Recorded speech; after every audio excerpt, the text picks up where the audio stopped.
ఓం శచీ పురందరాభ్యాం నమః ఓం అరుంధతి వశిష్ఠాభ్యాం నమః శ్రీ సీతారామాభ్యాం నమః సర్వేభ్యో మహాజనేభ్యో నమః అయం ముహూర్త శుభ ముహూర్తో అస్తు.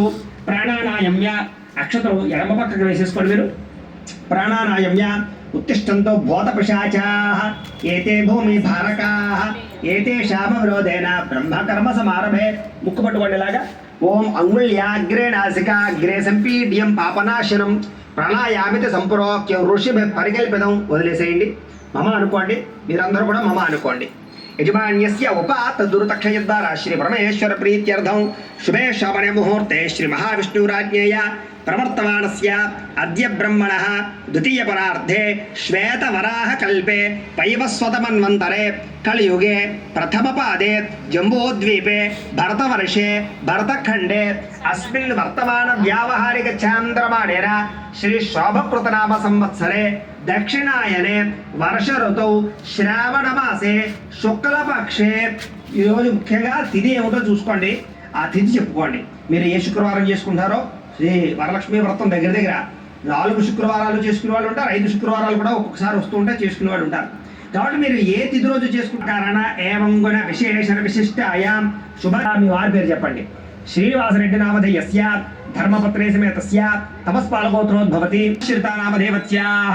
అలాగే మీరు కూడా మానాం క్షేమ స్థైర్య ధైర్య విజయ బల పురుషార్థ సిద్ధ్యర్థం మమ గృహే ధనధాన్య వస్త్రరత్న సిద్ధ్యర్థం మతు సమీపవర్తి జనానుకూల్య సిద్ధ్యర్థం మమ గృహే అష్టలక్ష్మి.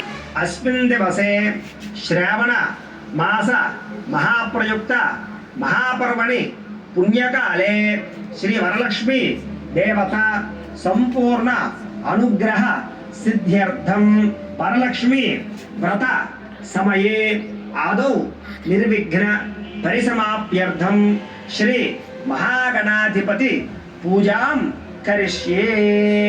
సార్ ఉంగరం పెడితే నేను ముట్టుకోండి. గంధం రాసి కుంకుమపట్టు పెట్టండి. తదంగా కలశారాధనం కరిష్యే.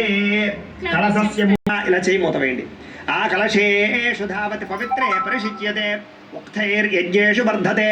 ఆ కలశేషు ధావతి శ్యేనో వర్మభిగాహతే అభిద్రోణాకటిక్రదతు.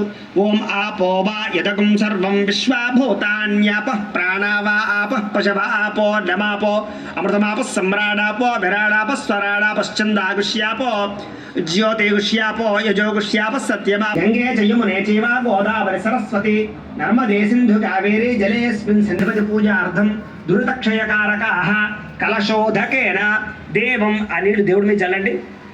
దేవం ఆత్మానం మీ మీద చల్లుకోండి. మీ పిల్లలు ఉండే పక్కన వాళ్ళ మీద చల్లండి. ఆత్మానం. అలాగే పూజా ద్రవ్యాలన్నిటి మీద కూడా చల్లండి. పూజా ద్రవ్యాన్ని సంప్రోక్ష్య అంటే ఈ జలం ఏదైతే ఉందో ఇది అన్ని రకాల నదుల యొక్క జలాల్ని మనం మంత్రం ద్వారా అందులోకి ఆహ్వానించాం. ఆ యొక్క నీళ్ళు ఎప్పుడైతే మనం జల్లుతాం